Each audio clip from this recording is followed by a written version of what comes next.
Muy buenas tardes a todos. Permítanme iniciar agradeciendo al doctor Víctor Manuel Vargas, académico Víctor Manuel Vargas, por su cordial invitación. Para mí es un verdadero honor estar aquí desde Nogales, Sonora, y poder presentar con ustedes la charla de clasificación molecular en cáncer de ovario. No tengo ningún conflicto de interés en impartir esta charla y no se utilizó inteligencia artificial para hacer la misma. Primero hablaremos un poquito de por qué es tan importante el cáncer de ovario. Hablaremos del origen biomolecular del cáncer de ovario, por supuesto, las clasificaciones propuestas y su aplicación clínica. Si bien la incidencia no es tan relevante como cáncer de mama, una de cada 87 mujeres tiene un riesgo de presentar cáncer de ovario y una en 130 morirá por esta causa. De nuevo, si bien la incidencia no es tan importante, la mortalidad es donde recae la relevancia, ya que como pueden ver aquí, en el mundo y en México, más de la mitad de las pacientes mueren. Y esto no es distinto en los Estados Unidos, donde la sobrevida a 5 años, a pesar de tanta tecnología y tantos avances biomoleculares, no rebasa el 50.9%. Y en el Reino Unido, otro país de primer mundo, cuando hay una vigilancia a 10 años, la sobrevida es apenas del 35%. Esto hace que el cáncer de ovario sea el tercero más frecuente, pero el más mortal de todos. Y eso tal vez se debe a que el 78% de los casos los diagnosticamos localmente avanzados o más.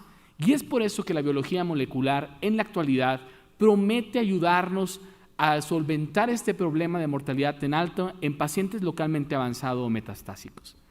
Sin embargo, cuando hemos querido definir el cáncer de ovario, nos damos cuenta que el cáncer de ovario realmente son múltiples entidades patológicas. Afecta el estómago, el colon, por supuesto el útero, anexos, la cavidad peritoneal y el ovario, y en todos tiene sus bemoles.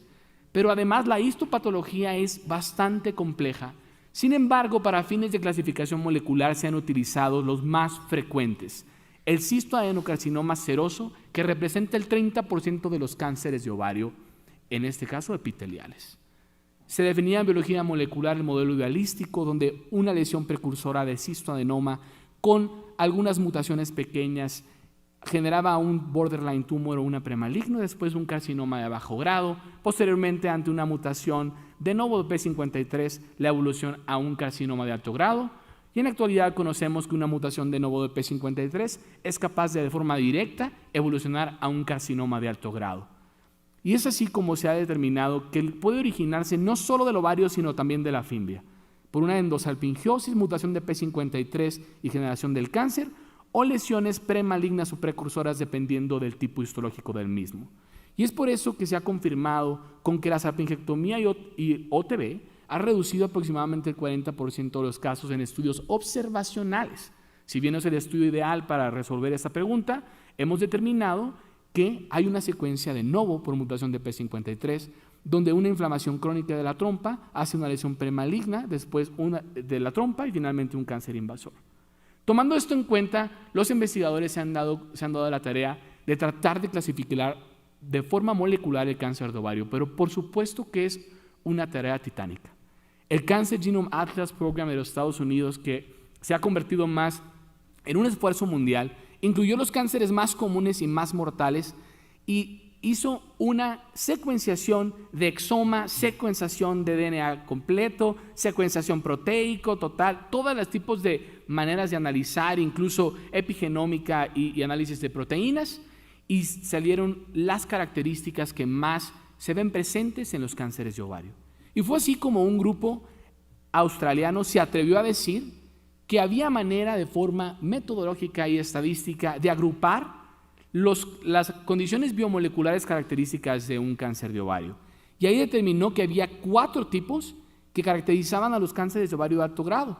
Aquellos con alta respuesta estromal, donde si ven aquí la secuencia estromal está más expresada en rojo y menos expresada las demás.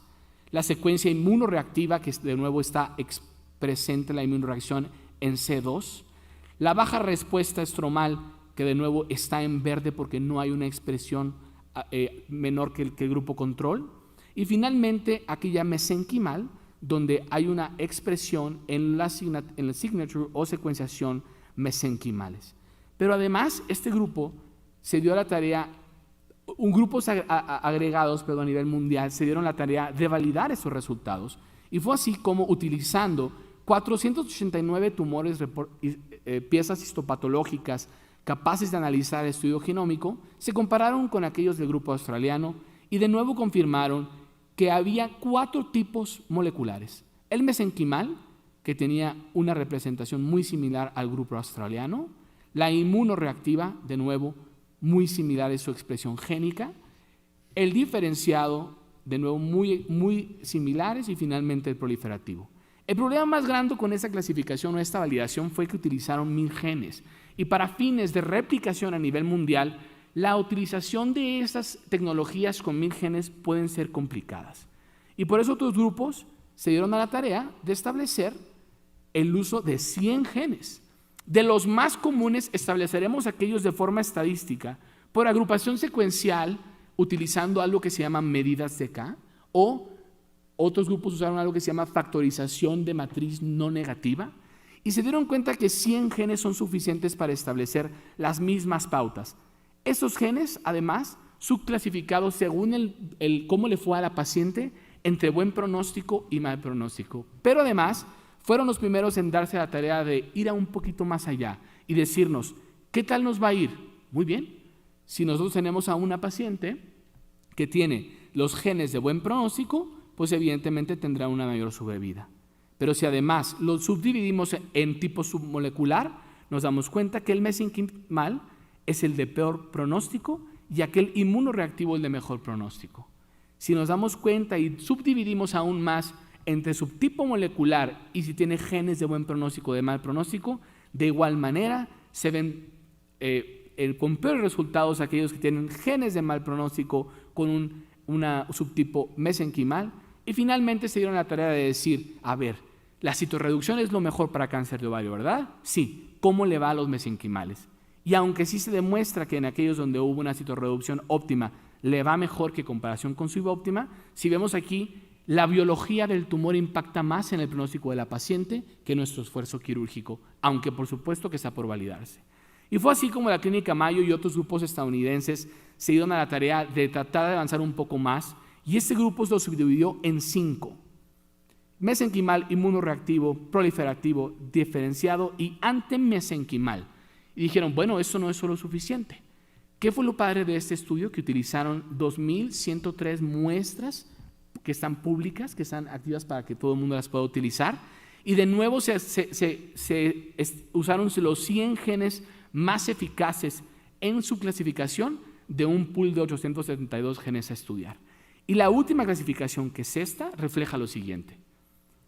El tipo 1 o subtipo 1 mesenquimal tiene una reacción desmoplásica y son tumores altamente infiltrativos con sobreexpresión de genes HOX e incremento de marcadores de componentes estromales.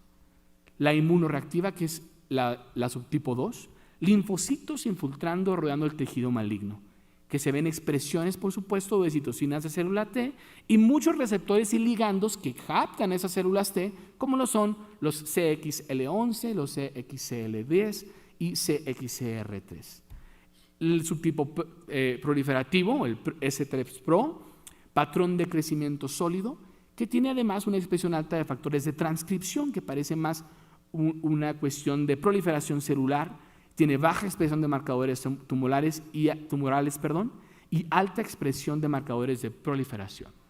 Le sigue la diferenciada, que es aquella que ha presentado mejor pronóstico, la que tiene una arquitectura glandular papilar, expresión alta de factores MUC16I1 y expresión alta de marcadores de tuba uterina, aparentemente con una lesión premaligna tubárica. Y finalmente el antimesenquimal, que literalmente tiene una expresión contraria a aquellos de subtipo mesenquimales.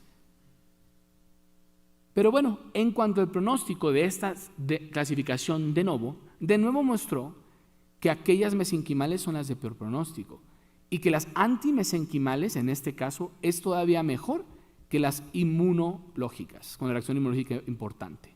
Por consecuencia, ellos muestran que si nosotros además tenemos etapas clínicas donde dejamos en R0, tendremos un beneficio en todas, pero más en aquellas de mejor pronóstico, como lo son la antimesenquimal en azul clarito y la inmunológica en color verde.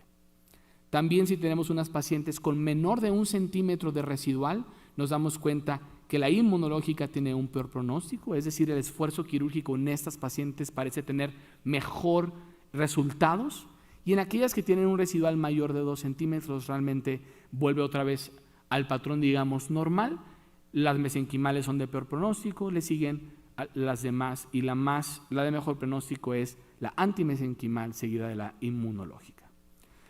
Y finalmente, a manera de conclusión, quisiera mostrarles las implicaciones clínicas de esta clasificación molecular. Si bien todavía estamos en pañales, literalmente en comparación con cáncer de mama, que nos ha dictado el camino hacia alargar la sobrevida de nuestras pacientes, pues podemos darnos cuenta en estos abstracts extraordinariamente presentados en ESGO, de que dependiendo del tipo, la característica que encuentro yo en quirófano, si es mesenquimal, veo nódulos grandes mesentéricos y veo una afectación epiploica mayor. Si es inmunoreactiva, tengo unas lesiones nodulares intestinales y nodulares uterinas. Si es bien diferenciado, tiene forma de un quiste complejo con porciones sólidas, y aquí vemos las papilas intraquísticas y parece que es, por supuesto, con mayor categoría de citorreducción. Y finalmente las proliferativas, que tienen un aspecto más turbio y tienen afectación hepática con mayor frecuencia. Otra implicación clínica es el desenlace quirúrgico. En cuanto a aquellas pacientes que podemos llevar a R0, nos damos cuenta que la inmunológica es aquella a la que logramos con mayor frecuencia dejar en R0, y la mesenquimal tiene mayor frecuencia con menor de 1 centímetro y y residuales mayores de 2 centímetros. Por consecuencia, de nuevo, el subtipo nos indica qué facilidad tendremos en quirófano de citorreducir. Pero como lo vimos en diapositivas previas, hay subtipos como el inmunológico en el que la citorreducción impacta directamente en la sobrevida de la paciente. También en aquellos subtipos fueron validados en las otras cortes, se reflejó lo mismo. Desenlaces quirúrgicos. La paciente mesenquimal, que es la de peor pronóstico, tendrá una dificultad quirúrgica mayor en comparación con todos los subtipos. Si nosotros tenemos una paciente con subtipo mesenquimal, además de tener un peor pronóstico per se, nos enfrentaremos de forma quirúrgica a algo más complicado. Por supuesto, tiene implicaciones en terapia blanco, como ya lo vimos, les digo, vamos de la mano o seguidos siguiendo a cáncer de mama. En este análisis de su grupo del ensayo ICON-7 muestra que en aquellas pacientes donde se utilizó terapia blanco, en este caso, mostró que había beneficio para el subtipo mesenquimal, había más beneficio para el subtipo inmunoreactivo y proliferativo, y prácticamente sin diferencias en aquellos subtipos bien diferenciados. En aquellas se han estado corriendo ensayos clínicos y análisis de subgrupos donde el uso de bevacizumab ha demostrado que podrá tener implicaciones en subtipos moleculares inmunológicos y mesenquimales. Y con esto, pues termino mi presentación, ajustándome a los tiempos, y les agradezco mucho su invitación. Estoy siempre a sus órdenes para cualquier aclaración, aportación y, por supuesto, invitación. Gracias. Muchísimas gracias, doctor Robles. Para continuar, tenemos a la doctora Elsa Argelia Camarillo Quesada, quien nos hará la tema clasificación molecular del cáncer de endometrio.